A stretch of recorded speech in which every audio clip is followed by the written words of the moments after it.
Welcome to Deep Dive by the Quiet Footnote. Today we're plunging into Daniel Goleman's, well, really groundbreaking work, Emotional Intelligence. Yeah, it's one of those books. It really is. It feels less like just a book and more like, I don't know, a missing user manual for the human heart and mind, especially now. So our mission today, let's try to unpack its core insights, maybe debunk some myths that still hang around. There are definitely a few of those. Right, and figure out why it's still so relevant. I mean, especially today with AI booming and just information everywhere. What does it all mean for, well, for you, the listener? Exactly. And we've dug into Goleman's theories, the science he leaned on, and how it plays out in the real world. It's kind of amazing, isn't it, how these ideas from the 90s feel? Well, maybe even more critical now than they did back then. Totally. And he made this really bold claim, didn't he? Sort of turned everything on its head. He really did. Basically, that IQ, your raw intelligence score, that alone doesn't really predict how successful or even how happy you'll be. Okay, so if not IQ, then what? Emotional intelligence, EQ. That's what he argued makes the real difference. Right, EQ. So for anyone maybe less familiar, how did he actually define that? What's an EQ? Well, he broke it down into 5 main things. Self-awareness, knowing your own feelings. Self-regulation, managing them. Okay. Then motivation, like inner drive. Empathy, understanding others. And finally, social skills, handling relationships. So it's a whole package deal. Pretty much, like a toolkit for navigating, well, life. Yeah. And the big shift was moving away from just asking, what's your IQ score, to asking, how well do you actually handle yourself and how well do you handle your relationships with other people? And what made him even start thinking about this back in the 90s? Yeah. What was the problem he saw? Well, he noticed this kind of weird disconnect. Back then, everyone thought success was all about being smart, IQ and technical skills. Yeah, that was the standard thinking. But Goleman looked around and saw, wait a minute, some really brilliant people were like burning out or failing as leaders. While other folks, maybe with just average IQs, were absolutely thriving because they were good with people, they could connect, influence, handle the tricky stuff.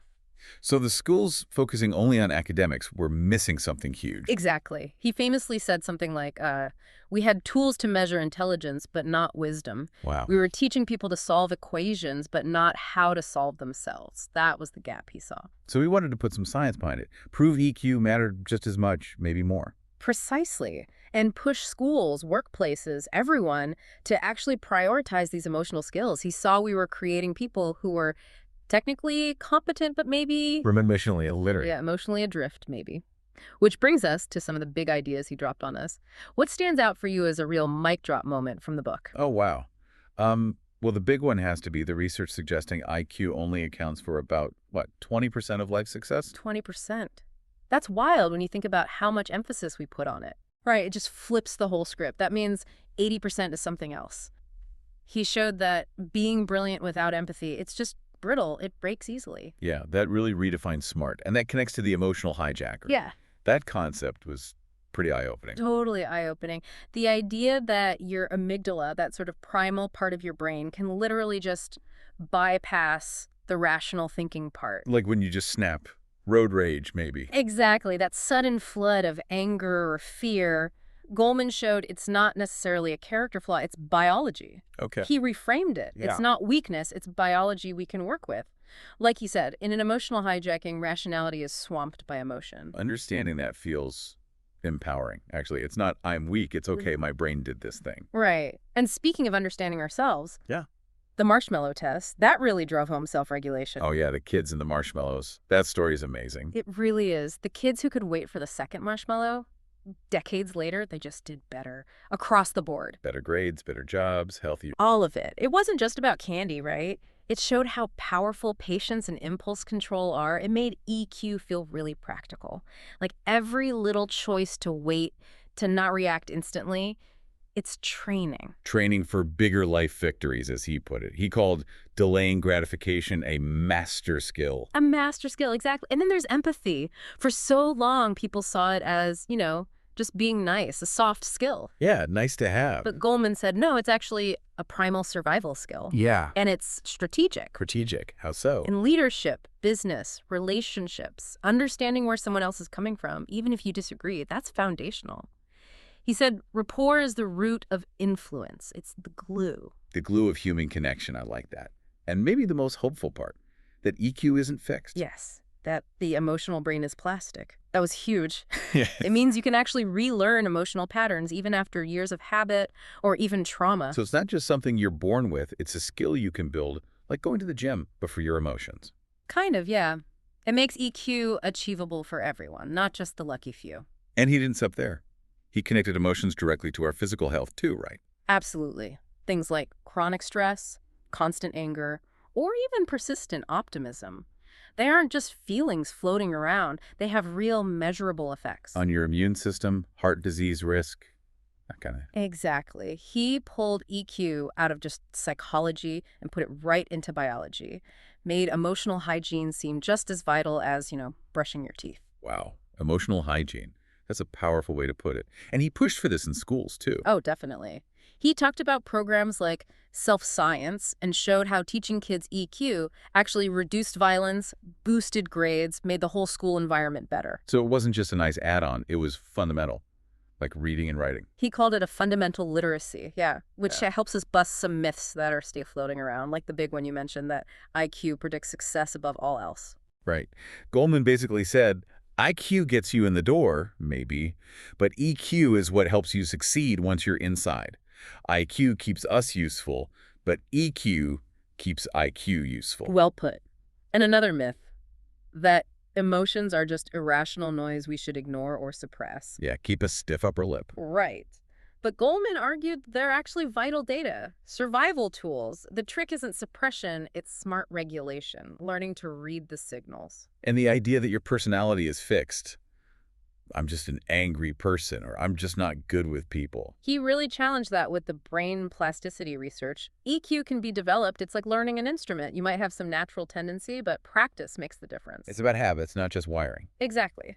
Then there's the myth that success is all about talent, not self-control. The marshmallow test blew that up. Yeah, impulse control turned out to be a better predictor than raw talent sometimes. Patience pays off. It really does. And in leadership, the old idea that the best technician makes the best leader. Goleman found that wasn't really true, did he? Not at all. He found leadership effectiveness was much more strongly linked to things like empathy, self-awareness, managing your own emotions. People follow people they trust and connect with, not just the smartest person in the room. Which links back to empathy not being just a soft skill. Right. He framed it as essential.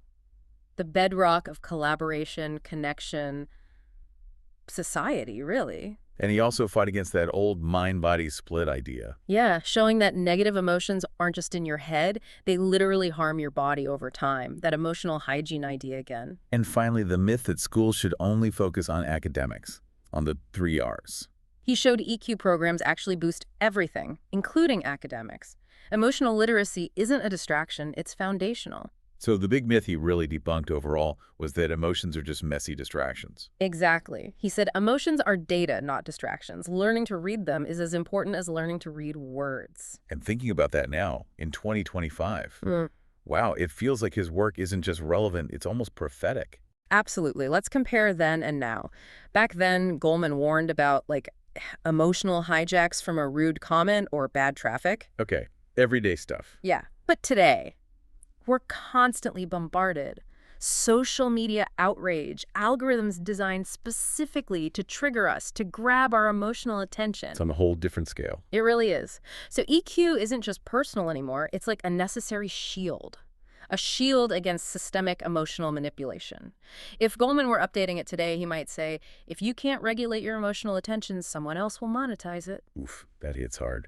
And then there's AI. Yeah. Machines are getting incredibly good at logic, analysis, even some creative stuff. Right. So the question becomes, what's left for us humans? What makes us valuable? And Goleman's core idea suddenly seems even more critical. If machines do the thinking, then maybe our edge is in the feeling. Empathy, connection, trust, that emotional resonance. It feels like EQ is the last competitive advantage in the age of AI. it really could be.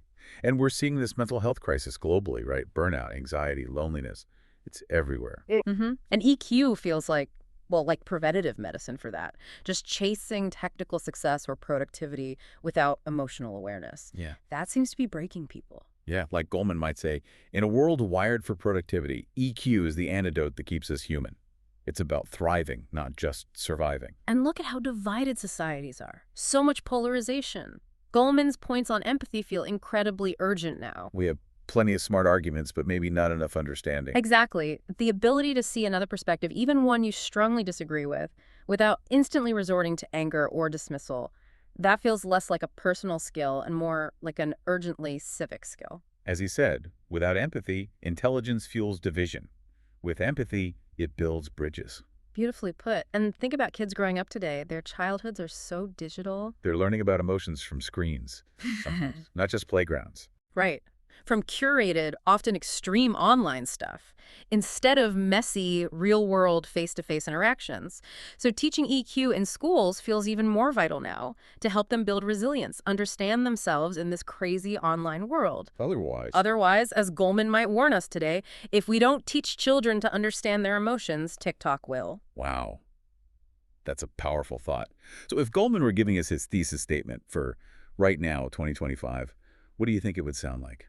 I think he'd say something like, emotional intelligence isn't an optional upgrade anymore. It's the basic operating system for modern life. Okay.